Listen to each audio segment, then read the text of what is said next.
अब एक एग्जाम्पल लो, बड़ा रियल लाइफ। पान की दुकान पे 4 लड़के खड़े हुए, चारों दोस्त हैं, पुराने दोस्त हैं 4-5 साल से। 3 दोस्त हैं सिगरेट पीते हैं, एक है नहीं पीता। और ऐसे ही शुरुआत होती है सिगरेट पीने की, ऐसे ही होती है। एक है नहीं पीता। अब वो 3 दोस्त मिलकर क्या कर रहे हैं, उस एक का मजाक उड़ा रहे हैं, कह रहे हैं कि ओले ले ले ले बेटा, बेटे के लिए दूध लेकर के आओ, दूध पिलाओ बेटे को। इसकी बस की नहीं है सिगरेट पीना, ये आदमी नहीं बना अभी, he is not a man, he is a baby. बेटे जाओ घर पे जाकर के खेलो अपने टेडी बियर के साथ में, ऐसे बोल रहे। तो एक दोस्त की खिंचाई हो रही है, 3 दोस्त बैठ करके हंस रहे हैं, मजाक उड़ा रहे हैं, मजे मार रहे हैं। उसको कैसी फीलिंग हो रही है उस एक लड़के की? गंदी फीलिंग, गंदी फील होगी ना। अपने आप को सिचुएशन में डाल करके देखो कि आपके दोस्त, और यही 3 दोस्त हैं उसकी लाइफ में, और कोई है ही नहीं, कोई चौथा दोस्त नहीं है, कि वो सब मिल करके उसका मजाक उड़ा रहे हैं, बुरे तरीके से मजाक उड़ा रहे हैं। तो उसको गंदी गंदी फीलिंग्स हो रही है और वो किसी तरीके से अपने आप को रोकने की कोशिश कर रहा है। अच्छी फीलिंग के लिए उसको क्या करना है? सिगरेट लेनी है, जलानी है, पीनी है। Now he will be a part of the gang. 4 दोस्तों का पार्ट बन गया, उनके साथ में घूमेगा बाइक पे, उनके साथ में बातें करेगा इधर उधर की, ये वो। Now he will be a man. ठीक है, अच्छी फीलिंग। डिजायर क्या कह रहा है? पी। फीलिंग क्या करवाना चाह रही है उससे? पिलाना चाह रही है। लेकिन अगर वो नहीं पीता और उन दोस्तों को बोलता है कि भाड़ में जाएं ऐसे दोस्त, मुझे नहीं चाहिए ऐसे दोस्त, और घर में जाकर के अकेला बैठ जाए, तो कैसी फीलिंग होगी उसको? गंदी फीलिंग होगी, गंदी फीलिंग।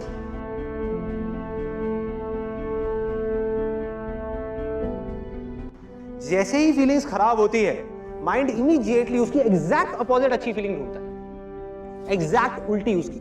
फॉर एग्जाम्पल, अगर वाइफ से लड़ाई हुई तो इमीडिएटली एक आदमी जा करके उसको ऑफिस में अगर कोई दूसरी फीमेल होगी जो थोड़ा अच्छे से बात कर रही होगी, वो अच्छी लगने लग जाएगी इमीडिएटली।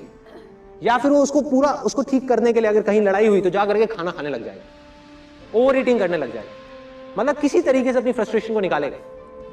सिगरेट, जबकि पता है कि वो अपने लिए हार्मफुल है, लेकिन सिगरेट पीना शुरू करते हैं। Feelings are temporary. इस चीज को हमको अपने दिमाग के अंदर घुसाना है, तभी इन फीलिंग से हम लड़ सकते हैं, चाहे अच्छी हो चाहे बुरी हो। जिसके पीछे हम भाग रहे हैं वो टेम्पररी है। जितना हम भागते रहेंगे भागते रहेंगे भागते रहेंगे, वो उतना ही हमको घुमाती रहेगी, घुमाते रहेगी, घुमाते रहेगी। सिंपल। सो जरूरी नहीं है कि जो फीलिंग्स अच्छी हैं वो काम भी हमारे लिए अच्छा। तो अब सवाल वहीं आ जाता है घूम फिर के, तो फिर डिसाइड कैसे करें? कोई भी बड़ा डिसीजन लेने से पहले हमें क्या अपने आप से पूछना है कि क्या ये मेरे लिए अच्छा है या नहीं? क्या ये मेरे आसपास में जो लोग हैं उनके लिए अच्छा है या नहीं है? फीलिंग अच्छी है, करो। फीलिंग बुरी है, करो। ये एक बहुत इंटरेस्टिंग कैच है। फीलिंग बुरी है, करो। आई अगेन रिपीट, फीलिंग बुरी भी है तो करो अगर वो अच्छा है। फॉर एग्जाम्पल आज अगर प्यार और अट्रैक्शन में फर्क देखा जाए तो क्या है? प्यार और अट्रैक्शन में अगर सिंपल वे में फर्क देखा जाए तो क्या है? Attraction gives you temporary pleasure but permanent pain. Love gives you temporary pain but permanent pleasure or something beyond pleasure. Exactly. Something beyond pleasure. When you are beyond pain and pleasure, when you are beyond your mind, that state is called love. आप किसी dancer से जाकर के पूछो कि क्या कब होता है आपकी बेस्ट परफॉर्मेंस कब थी? कहती बेस्ट परफॉर्मेंस तब थी जब मैं खुद को भूल गई थी, जब मैं नहीं थी। मैं कौन है? Pain and pleasure. जब मुझे दर्द हो रहा था लेकिन मुझे पता ही नहीं था मुझे दर्द हो रहा है, मुझे मजा आ रहा था लेकिन मुझे पता ही नहीं था मजा आ रहा है, लोगों को आ रहा था मुझे तो नहीं आ रहा था, मैं थी लेकिन मैं नहीं थी। तो स्टेट ऑफ लव में कैसे पहुंचते हैं? मेरी जिंदगी में टोटल 8-10 चीजें हैं जिससे मैंने प्यार करा है। अट्रैक्ट मैं लाखों चीजों की तरफ हुआ हूं, ठीक है? काम है, लोग हैं, ये है, वो है, बहुत आइडियाज हैं, लाखों आइडियाज है जिनकी तरफ मैं अट्रैक्ट हुआ हूं। लेकिन प्यार मुझे सिर्फ 8-10 आइडियाज से, 8-10 चीजों से है, जो इतना प्यार है कि जिसके लिए मैं मरने को तैयार हूं, जिसके लिए मैं कुछ भी करने को तैयार हूं। That is called state of love. अगर आज की डेट में आप मुझसे पूछो कि वो मेरे लिए सबसे ज्यादा क्या है, that is the state of meditation. Meditation.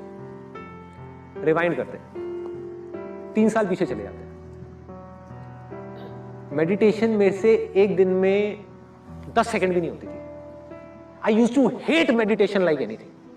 Hate meditation मतलब मेरी जिंदगी का सबसे बड़ा प्यार अगर मैं फीलिंग्स के बेस पे चूज करता तो क्या मैं कभी वहां तक पहुंचता? नहीं पहुंचता, नहीं पहुंचता। क्योंकि फीलिंग्स क्या करवाएंगी? बेकार है ना, छोड़ना। माइंड क्या करेगा?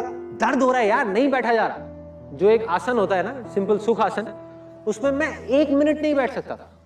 फिर भी मैंने कहा कि जो होगा देखा जाएगा, on the basis of my will power. क्योंकि मुझे पता था कि जो काम मैं कर रहा हूं वो सही है। फीलिंग बेकार है, कोई बात नहीं, भाड़ में गई feelings.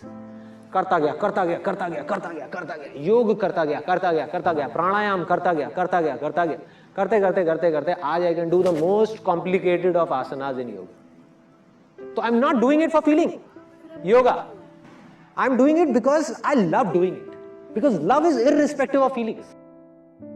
If I am in love with my wife, तो कभी मुझे उसके साथ में अच्छी फीलिंग होती है, कभी मुझे खराब फीलिंग्स होती है। Still I love her and I always be with her.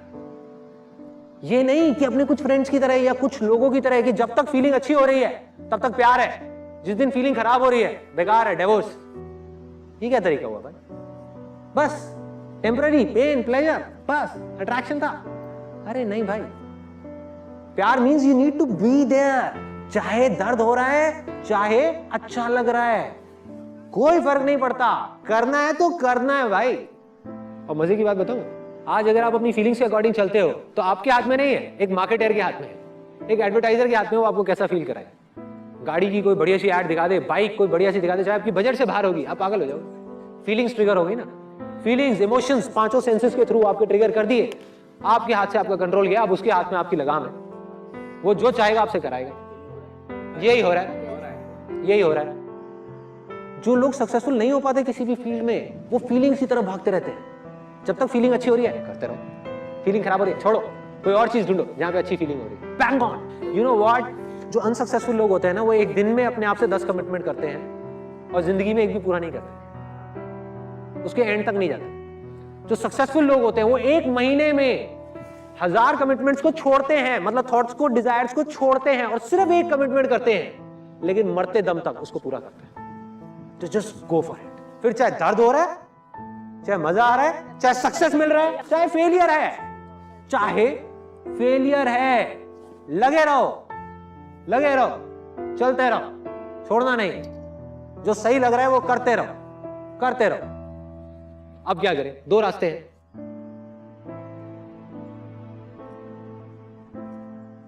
एक तो है कि मांगो, ये अपने दिमाग में बिठाओ कि ये चीज चाहिए, ये चीज चाहिए, ये चीज चाहिए। लेकिन क्या मांगने से मिलता है? जैसे लोग भगवान से मांगते हैं ना, भगवान क्या है? सीईओ है। मान लो एक एग्जांपल है, भगवान सीईओ है, ये पूरी की पूरी कंपनी है, ये दुनिया में जितने भी लोग हैं हम सब उस भगवान के एम्प्लॉइज हैं। एम्प्लॉइज तो मांगेंगे, कोई डाउट ही नहीं। लेकिन जो सीईओ है वो उन 100 एम्प्लॉइज में से किसको प्रमोशन देगा? जो सबसे ज्यादा मांग रहा है या सबसे ज्यादा अपनी लॉ ऑफ अट्रैक्शन की पावर्स को यूज कर रहा है उस प्रमोशन को लेने के लिए, या जो डिजर्विंग है? खेल खत्म। तो मांगने का क्या फायदा है? जो जितना ज्यादा मांगेगा वो ज्यादा अच्छा होगा। उस सीईओ को कौन ज्यादा अच्छा लगेगा? अगर आप सीईओ हो, just imagine it for a second, I will give it a pause. अब आपके नीचे 10 लोग काम कर रहे हैं, उसमें से एक को आप प्रमोशन दे सकते हो क्योंकि सीट एक ही खाली है, 10 को नहीं मिल सकती। अब आप किसको दोगे प्रमोशन उन 10 में से? जो सबसे ज्यादा आपको मांगता है, जो रोज आ करके थोड़ी थोड़ी देर में बोलता है यार देख लेना जरा ना, कुछ कर देना इस बार का जो प्रमोशन है मेरा, आप कर देना ये वो करके, उसको दोगे? या वो जो मांगता ही नहीं है आपसे लेकिन अपने काम पे ध्यान देता है, काम पे। और ये बात है आपकी, जबकि आप और मैं, हम इतने फेयर नहीं है। वो तो बिल्कुल फेयर है ना यार, वो गलत कैसे कर सकता है? वो गलत आदमी को प्रमोशन कैसे दे सकता है? You do not get what you want, you get what you are. You get what you are, जो आप हो। और आप कौन हो?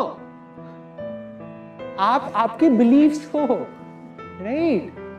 जब तक आपके बिलीफ्स नहीं बदलेंगे तब तक कुछ नहीं बदलने वाला। आप मांगते रहो, और मांगने से अगर बिलीफ्स बदलते तो इस दुनिया के सबसे स्ट्रॉन्ग बिलीफ भिखारी के होते, सबसे ज्यादा वो मांगता है ना, कुछ मिलता है क्या? मांगना किसको पड़ता है? जो डिजर्विंग नहीं है। जो डिजर्विंग है उसको कभी मांगना पड़ता है क्या? अरे वो कोई भी काम कर ले, उसके पास दुनिया आएगी, लाइन लगा करके पैसे देके जाएगी। सीधी सी बात है ना। फोकस कहां डालना है? मांगने पे नहीं, अपने आप को बदलने में। अपनी लाइफ की सिचुएशंस को नहीं, लोगों को नहीं, दुनिया को नहीं, खुद को बदलने में, खुद को डिजर्विंग बनाना। एक बार आप डिजर्विंग बन गए, क्या जरूरत है किसी से भीख मांगने की? क्या जरूरत है भिखारियों की तरह, ए भगवान ये दे दे वो दे दे, क्यों चाहिए? इसका मतलब ये नहीं कि ग्रोथ ही रोक दे। I am not talking about कि हम ग्रो ना करें, बिकॉज ग्रोथ ही लाइफ है, लेकिन मांगना जिंदगी नहीं है। ग्रोथ और मांगना दो अलग अलग चीजें हैं।